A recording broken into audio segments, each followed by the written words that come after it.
Mile high hello, everybody in Broncos country, and welcome into another episode of the Dove Valley Deep Divers podcast. I'm your host, Lance Sanderson, and joining me, as always, is your Denver Broncos insider and Mile High Huddle's senior NFL draft analyst, Erick Trickel. Erick, what's going on, man? How are you doing today? Doing pretty good. There's some personal stuff going on that it was kind of taken care of for at least temporarily today that I'm happy is kind of somewhat resolved, but still anxious for that going forward. But other than that, going really good. Yeah, I'm happy that everything. I know kind of the situation going on with you up there, at least a little bit of it, and I'm very happy that everything is resolved, at least in a way that is good for both parties involved. Anyways, but anyways, guys, we're going to today on Dove Valley Deep Divers, we're going to talk about Rich Scangarello specifically, and a lot of the things that Rich Scangarello has tried to do over the course of this season, and the reason why we're going to do that is because the Broncos have just placed Joe Flacco on injured reserve, ending his 2019 campaign. So now we're going to see Brandon Allen and possibly Drew Lock. I'm not going to say we're going to see Drew Lock anytime soon, but possibly Drew Lock here over the next couple of weeks and throughout the rest of this season. Now, this is going to open up a lot of stuff for Rich Scangarello and the Broncos offense, and we really need to discuss this so that everyone has kind of an idea on just the lack of effectiveness that this Broncos offense has had, and how it's going to change or possibly could change going forward. So, guys, here we go. This is the Overtime Podcast Network. All right, now with Joe Flacco getting put on injured reserve, this is actually a very big development for the Broncos offense. Joe Flacco is very immobile. We already knew that, and he's just not been playing very good. There's a good article on Mile High Huddle right now about how advanced analytics has said that it was primarily Joe Flacco's fault about how the offense has actually had their struggles this season as compared to the offensive play calling or play design specifically, is what it says in the article of Rich Scangarello. And now we could possibly see a lot of the stuff that we saw with Rich Scangarello coming out of Wagner College in, I think it was 2016. But Erick, I'm going to let you kind of start this off here. What is the biggest impact of losing Joe Flacco, and what does Brandon Allen bring to this offense? The biggest impact is obviously the mobility that you have with Brandon Allen. I think what you're losing a more of a quarterback with Joe Flacco. I don't think that there should be any doubt that Joe Flacco was the better quarterback, but you're getting the mobility, which can help the offense a little bit more. I think that we are going to see some limitations for Brandon Allen, basically limiting him to a half of the field, which you can see offenses work. That's what the Broncos did with Trevor Siemian, and they were effective that first year anyways. After that, not so much. So he's just a placeholder until Drew Lock, if Drew Lock does come back, if he does. Anyways, so that's going to be a big help. As for the analytical article, really good article. I don't agree with it. I think that there were more issues. I'm not saying Joe Flacco wasn't a problem, but I do think that play calling was a huge problem. And my biggest question is, while I think that the play calling will be at least a better fit for the quarterback, it still comes down to, can the play caller call plays that are attacking the weak points of the defense and taking the advantages of the defense where you have the advantage at.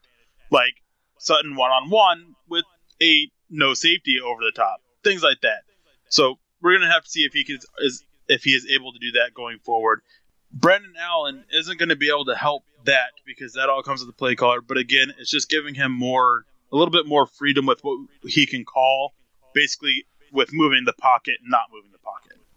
Yeah, and I think that's going to be the biggest thing is getting the mobility of Brandon Allen. That was something that he showed at Arkansas, something he showed in the preseason this year as well. Just the ability to make plays and extend plays with his legs, getting out of the pocket, rolling out, throwing on the run. He's a very good thrower on the run, and that's just something that's going to add to this Broncos offense and Rich Scangarello's repertoire as far as the play calling aspect of it goes, because I mean, you didn't see a whole lot of it with Joe Flacco, and it was kind of crazy. You know, Joe Flacco's one of the better play action passers. At least that's one of his biggest skill set, is using play action to open up the offense just a little bit. And we really didn't see a whole lot of that with Rich Scangarello. And that's what leads me to pause just a little bit, as to see if we're going to see a lot of these rollouts, these moving pockets, the read option stuff that we can see with the Rich Scangarello offense. Are we actually going to be able to see that? Because he hasn't shown any affinity for calling plays that fit Joe Flacco's skill set specifically. Like, he didn't call any play calls that were helping his offensive tackles against the pass rush. Like Elijah Wilkinson got beat like a redheaded stepchild. Garrett Bowles, we already know, and I mean, he's been playing significantly better than he had over the first couple weeks of the season, but now has obviously regressed. I mean, where's the quick passing attack? We're still seeing a lot of 5 and 7 step drops from Joe Flacco, longer developing routes, 15, 20 yards down the field. Like, where's this quick passing element that we want to see from this offense that's going to alleviate some of that pass rush? And we just haven't seen it. I mean, teams are bringing pressure at will against this Broncos offensive line, and Rich Scangarello has done nothing so far that I have seen to at least kind of remediate that situation.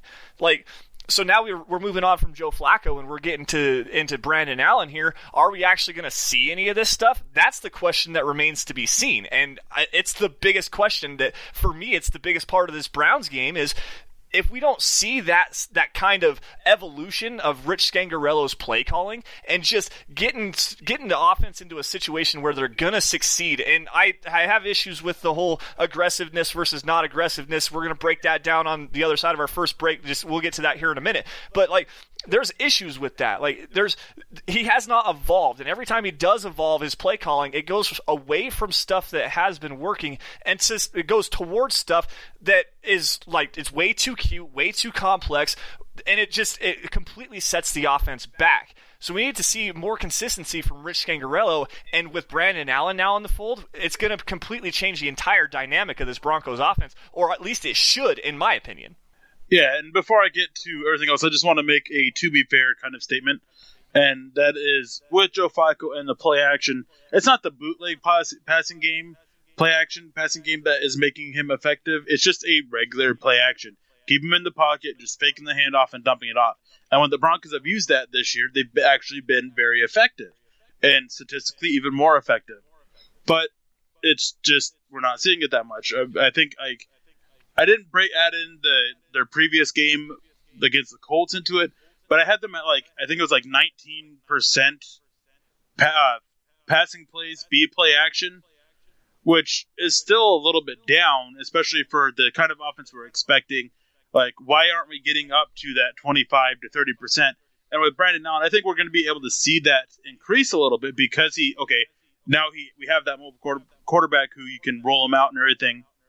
And move the pocket forward, which will help those tackles a little bit. But I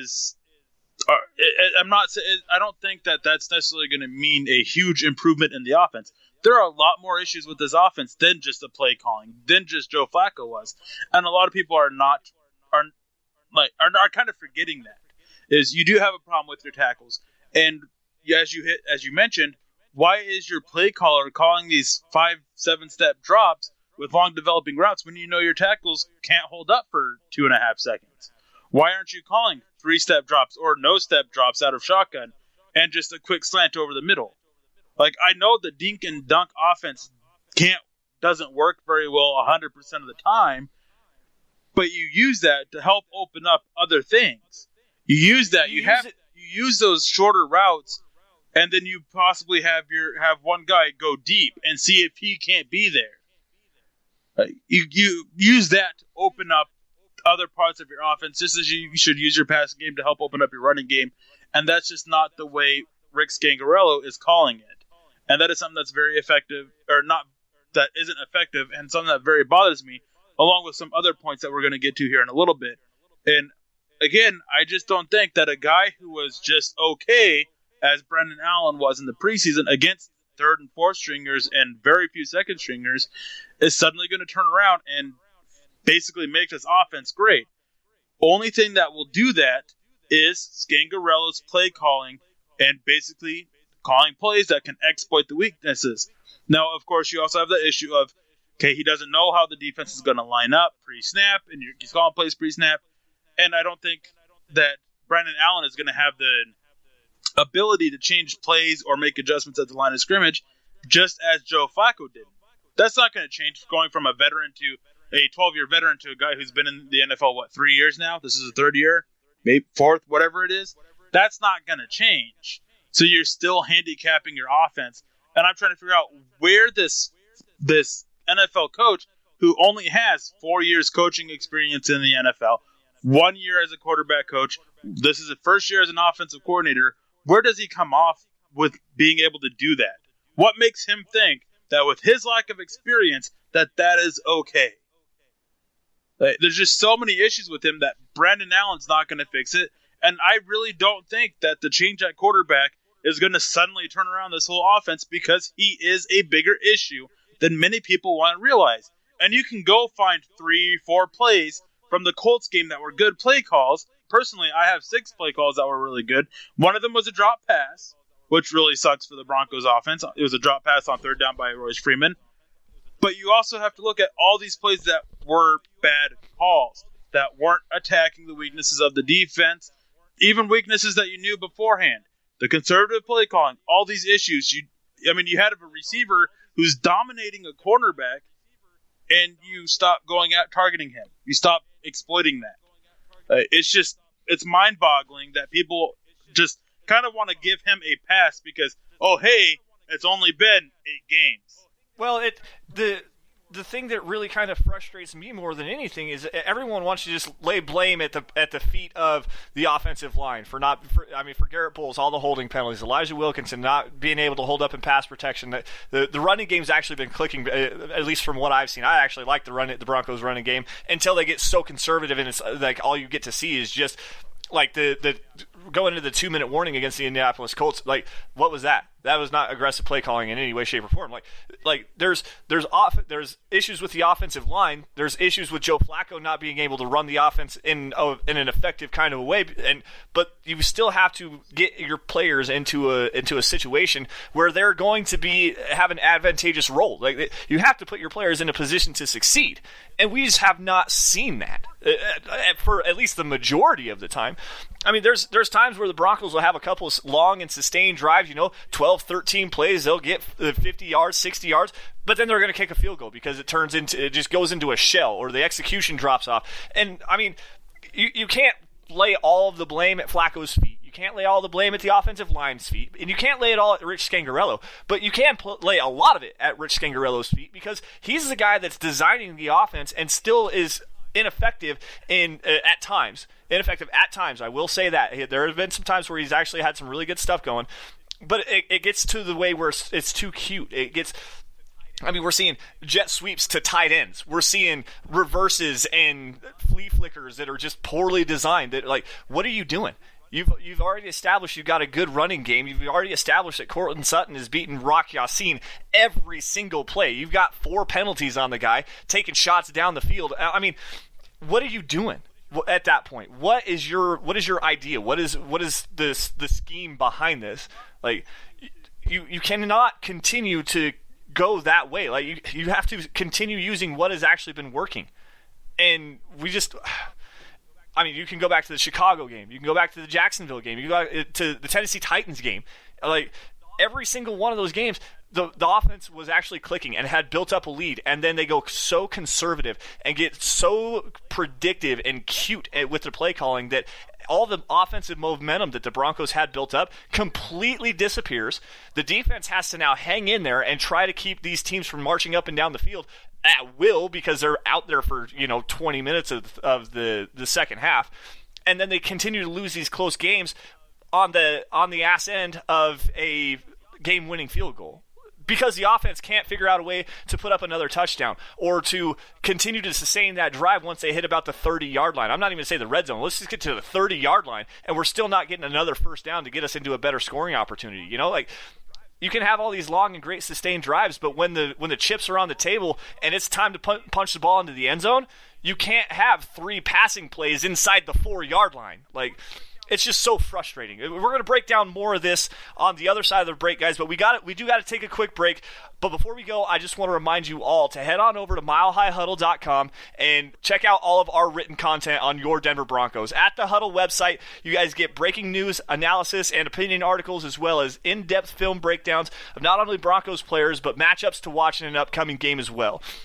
Also, make sure you take a couple of minutes to create your own personalized profile and hit up the comment section to voice your opinions on any topics that you agree or disagree with. It's completely free and it's easy to use, and we all love to discuss Broncos football with our readers. You can also sit in with us during the live game thread and talk your thoughts on how the team is performing. Get in there against this Browns team. We really need to kind of drive up the comments on our comment section this week as well. So, guys, join us on that. But with that, we got to step away really quick. We'll be right back. Sit tight.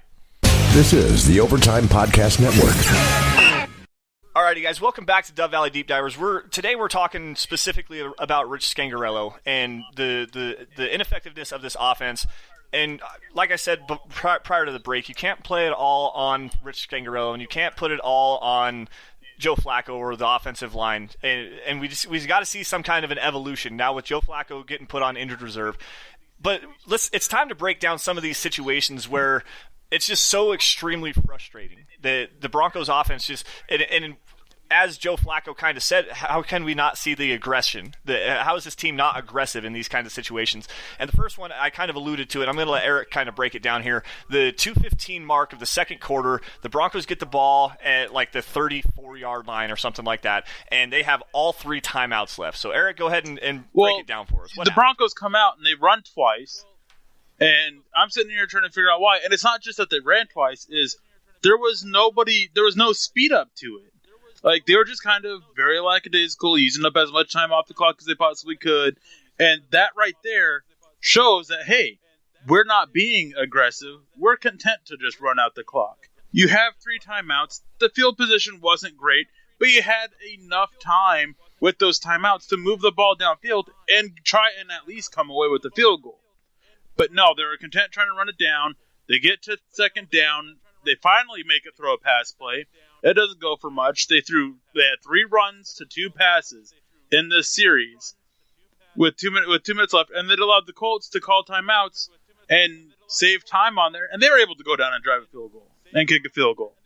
There was nobody on this offense that just, like, somebody needed to step up and say, pitter patter, let's get at her, and let's go drive the ball. Let's go score. Because here's the advantage with that kind of stuff is that it gives you – because, wait, let me see if I'm correct with this. The Broncos elected to – or got the ball in the second half, right? Yes. Yep. The Broncos got the ball to start the second half, and they marched right down the field and scored a touchdown. So what you do with that is you want to score. When you get the ball in the first half, you want the last possession of the first half because you want to double up on scores. It is basically a swing of points. If you don't come with a touchdown, then you're missing out points, and you're missing out on that swing. So you've got to be able to double up on points there, and they were just content to just run out the clock. Why? Yeah. And the thing that's so frustrating for me is, and it's not just that series that has me bothered. It is, as I think you mentioned earlier, is the 3 plays with 3 yards to go, all 3 passing plays. Okay, that's being aggressive, but it's not being smart. So you got to find that balance of aggressiveness and smart. But it's also after that, the play calling was just very, very content to just let it down. Like, they were playing not to win, but to not lose. They're just running out the clock, trying to use up as much time as possible, and let their defense, who actually had a really good day, just continue to have a really good day. Once again, you got to have somebody there to say, pitter patter, let's get at her. Because you need that. You got to have that fire. You got to be able to carry that momentum. You got to be able to, with 3 timeouts left and 2 minutes and 15 seconds left on the clock, you need to have the guy in either on the sideline or in the box, whoever it was, Fangio or Rick Scangarello, sit there and make the decision. Hey, let's go try and get some points. Yeah, absolutely. Like, so I have it pulled up right here, and I'm actually looking at this 2-minute drive. And excuse me, I was incorrect. The Broncos did get the ball at the 22-yard line in this. And you've got Royce Freeman, left guard, to the Denver 25 for 3 yards. Phillip Lindsay up the middle. This was the big play for 11 yards. And then you go short pass to Phillip Lindsay, Freeman up the middle, a timeout by Indianapolis. And we're at 1 minute and 11 seconds here. A timeout by Indianapolis at 1:12. And then the very next play, Joe Flacco sacked. So run, pass, run, sack. That's the entire possession right there. And the Broncos never even really gained like 10 yards. Or they gained 20 yards, on the entire deal. And then the Wadman punts, and the Colts get the ball at the 20-yard line. They march all the way down the field and kick a field goal. That right there, just not even getting into field goal range, and the questionable play call, like they ran off over a minute of time before the Indianapolis Colts even called a timeout. Like and they had the 2-minute warning in there too. So like you got 2 stoppages and you have all 3 timeouts in your pocket. Why aren't you like going up tempo and like trying to push the envelope here? I mean, as you said, pitter patter. Let's get at her. Let's go. I mean, can confirm. Like you have to be aggressive in that kind of a situation, and then create that point swing, knowing you get the ball coming out of the tunnel at the second half. And Denver coming out of the second half, they marched right down the field and scored a touchdown. 5 plays, 75 yards. Bang. There you go. Like, man, it's so very frustrating. It's so very frustrating to see that this offense, there's so many times where it's completely ineffective. There's no sense of urgency in any way, shape, or form. There's no, there is creative play calls. All the play calls are creative in the wrong way. Like, you got in the third quarter, you get I believe it was the third quarter of the Colts game, you get a flea flicker after you've marched all the way up and down the field twice on the Colts. And then to close out the game, you go punt, punt, punt, punt, punt, end of game. That's like, and we're talking just completely ineffective, completely lack of creation of the play calling, the play design. It's so frustrating, so very frustrating. The 3 passes inside of the 4-yard line. 3 passes inside the 4-yard line. One of them was a screen pass. You're running a screen pass inside of the 5-yard line? What are you doing? Please, someone point me in the right direction of what Rich Scangarello is thinking, because I'm lost. Yeah, and as you mentioned, this is probably the biggest thing that bothers me, because people are talking about, oh, hey, they passed it. In reference to this 2-minute drill before the halftime, is the Broncos passed it, but okay, so they had their run, which took them to the 2-minute warning. The clock stops. Then they had Philip Lindsay's run for 11 yards. They didn't snap the ball until there was about a minute 25 left. Like, why? Why are you wasting 35 seconds to get up to the line of scrimmage, to get the play call down there, to get everybody lined up and snapping the ball? Why are you wasting that much time? Like, either A, you got to be more effective running out the clock if that's what you're actually going to do, because the Broncos, that wasn't effective running out the clock. Or B, you got to be aggressive and go score points. And as you said, it's not just that. It is these other plays that came out. It is after their touchdown play, they come out and they pass 3 times in a row. Great. There's some aggressiveness for you. Awesome. I'm actually really happy about that. Didn't work out, but hey, at least there was some aggressiveness there. Then you have a drive that's 6 plays, then 3 plays, then 3 plays. Hey, 5 plays. And then you have the end of the game. Now, the biggest one that bothers me is the one right before the end of the game. It's 13-12, and Denver, there's 3:37 left, and Denver runs it up the middle, or runs it at right end, runs it up the middle, runs it up the middle. Then you get a pass, then you run it up the middle. Like, you just failed running out the clock in the first half with less time on the clock, and you're going to try and run out the clock here. The first time you tried it, hey, guess what? Your defense failed the next drive. They allowed them to drive 43 yards and kick a field goal. Guess what? Here again, your defense fails. You allow them to drive 56 yards and kick a field goal to win the game. For the third time. For the third time, mind you. So what is going on? Like, yes, there's an issue here with the defense not being able to close out games. There is no argument for me about that. But why are you coming out and running, pass, running? 5 plays. Why are 4 of them running plays when you're up by 1? When you know you are not effective at running out the clock. What is wrong with you? Especially the one that bugs me the most is that 3rd and 5 play, and you know that Indianapolis still has one more timeout left. Like, I get you want them to burn the timeout. I get it. But run a quick pass. Have Cortland Sutton lined up just in the slot. Have him slant in the middle. Get him the ball quickly. Give yourself a chance to pick up the first down. Try to make it an easy completion. And if you don't pick it up, then hey, they still have to take their first down. But at least you were aggressive. That's the biggest thing is you gotta at least be aggressive, and you worked here. You played to not lose the game. Congratulations, you lost. How many teams out there, especially with just the Broncos, how many games since John Elway has taken over, since John Fox was in, have we seen the Broncos play not to lose and lose? Too many? Too many? Way too many. How many? Like, at what point is it that you're going to have the people in the front office sitting there coming down and say, hey, you got to start being aggressive? You want to know who gets the angriest the most about when you play not to lose? The players. Joe Flacco, Philip Lindsay, they all called out Rick Scangarello because it was deserved. Because they were frustrated because you had a play caller who became a coward when you needed to be aggressive. And they were frustrated, and yes, Joe Flacco wasn't playing well, but because of the play calling, playing not to lose, when you have nothing to lose, this is a team that had 2 wins. You had a chance to go 3-5 if you could potentially, be aggressive and score some points, but you're playing not to lose. It's just, I feel like I'm on repeat here because I've been saying this stuff for a little over a week now, and people are just now starting to see it, but there's still some out there that want to sit there and make claims like, oh, hey, he doesn't know what he's talking about. Hey, he doesn't watch all 22. No, I do watch all 22. That is basically my Tuesdays. Once it's up, I am watching all 22, and I am breaking it down. And these are the conclusions I am coming to. You have a play caller who, with the drive before their last drive before the first half, meaningful drive before the first half, and their last drive before the end of the game, meaningful drive before the end of the game. Anyways, they were complacent. And all that did was take off your players. Players want to go out there, they want to play, and they want to win. So, you got need to play to win. And I really hope Rick Scangarello is able to do that going forward.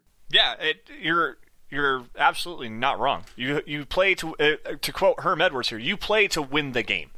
And being conservative inside of 2-minute drills and towards the end of games when you got leads, and it just it is so extremely frustrating. And I mean, I want to pull my hair out. I want to swear. Like it drives me absolutely insane. I mean, and I've had an issue with this. I might have said this earlier, but I'm going to say it again, even if I haven't. I have had an issue with the play calling from Rich Scangarello from the very first snap of the season.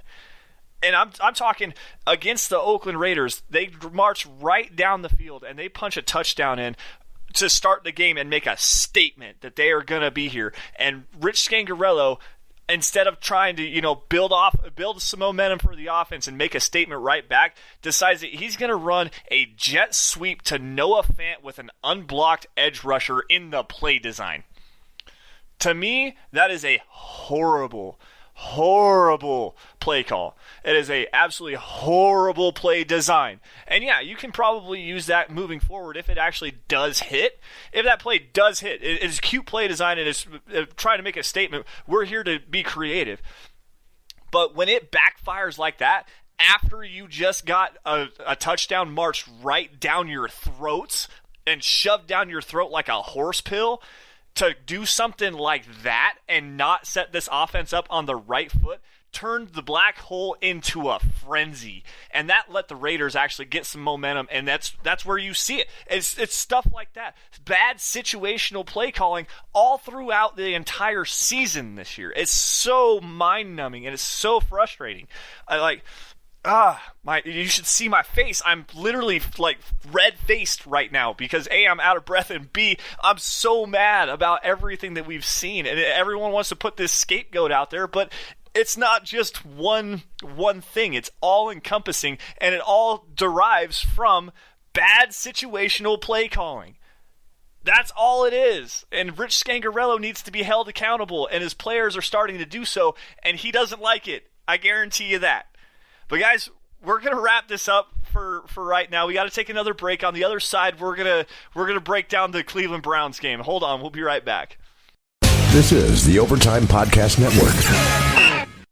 So before we get to the Browns, I actually have one question for you. I just did an article about if Rick Scangarello gets fired after this year. Maybe he does, maybe he doesn't. He still has 8 games left to fight for his job. What is it basically to just real quick to sum it all up, do you think that as of right now he should be fired after the season? And what is it he can do to save his job?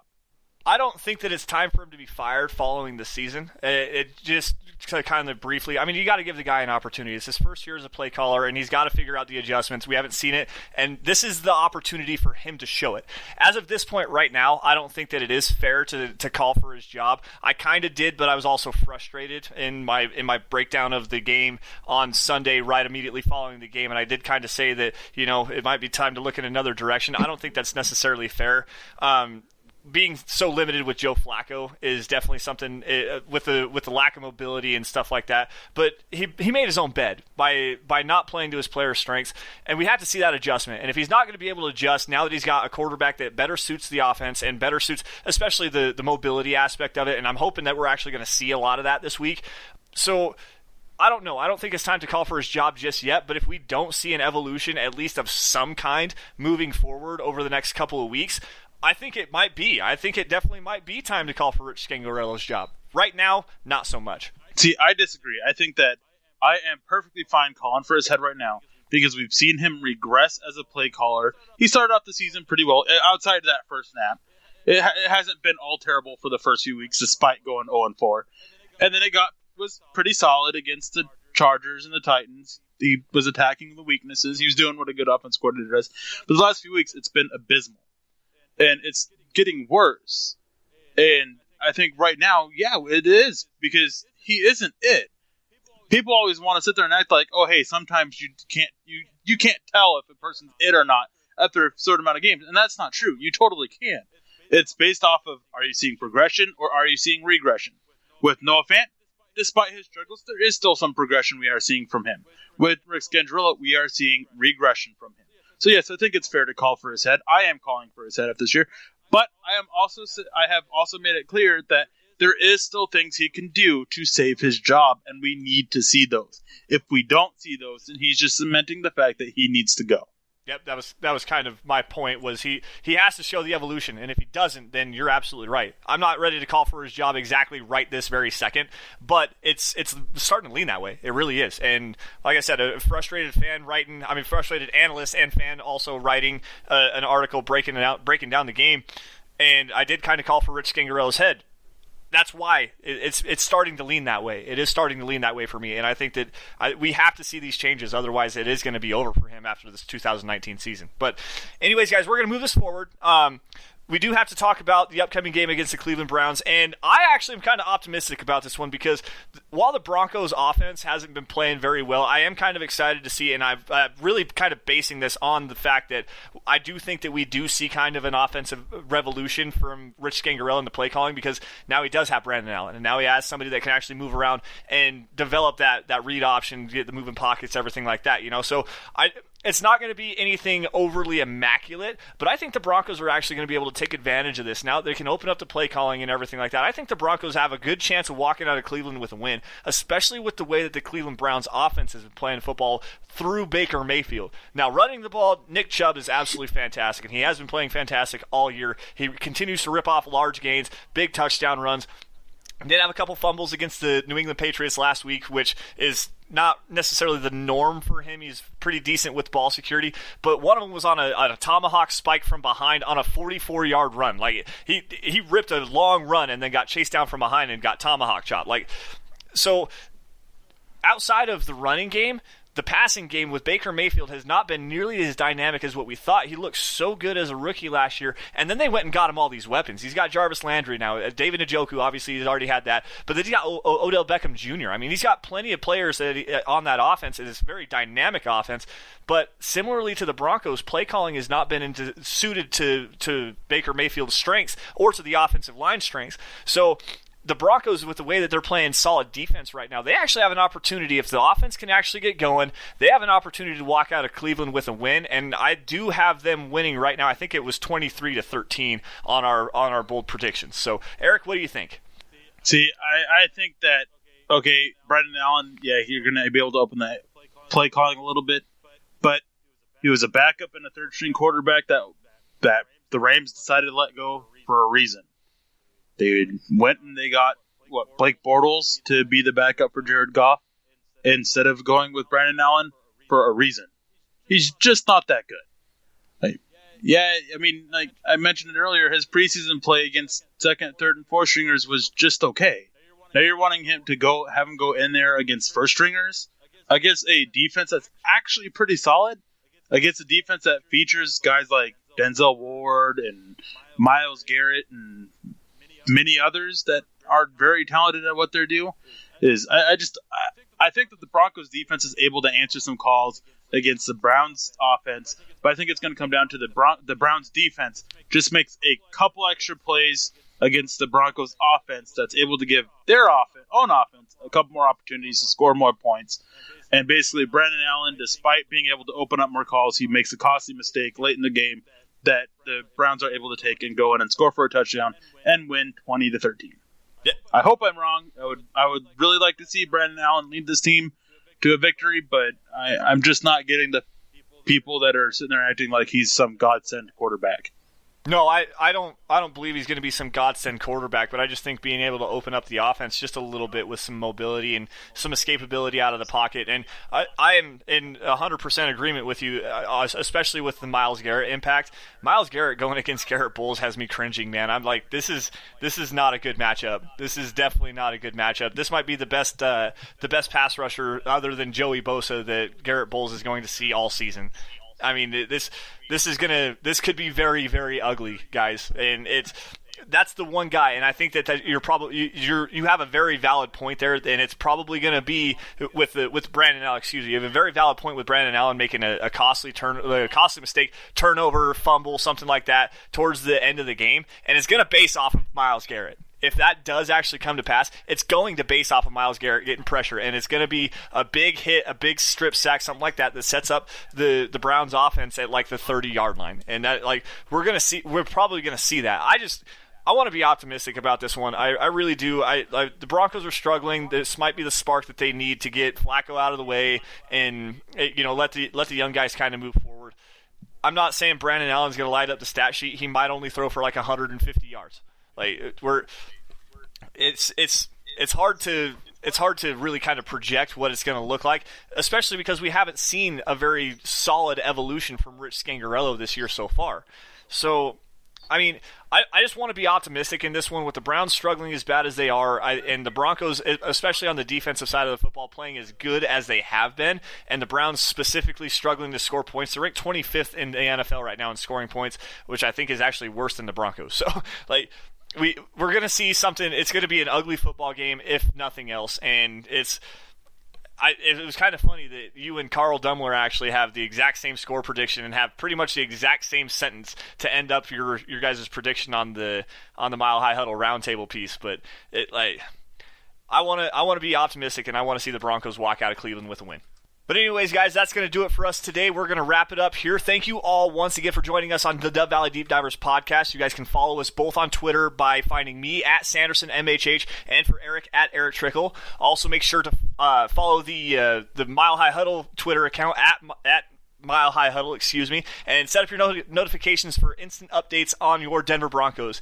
Each and every story published at the Huddle website comes up on the Mile High Huddle Twitter account, so you have instant access right at your fingertips instantaneously. You guys can also like Mile High Huddle's Facebook page as well and follow the Huddle Up podcast at Huddle Up Pod on Twitter. We love and appreciate all your guys' support, and if it weren't for you, we would not be able to do what we do best, which is give hot takes on the Denver Broncos and how they really need to work themselves moving forward. But until next time, Broncos country, you guys stay safe and take care. Have a great day. Thanks.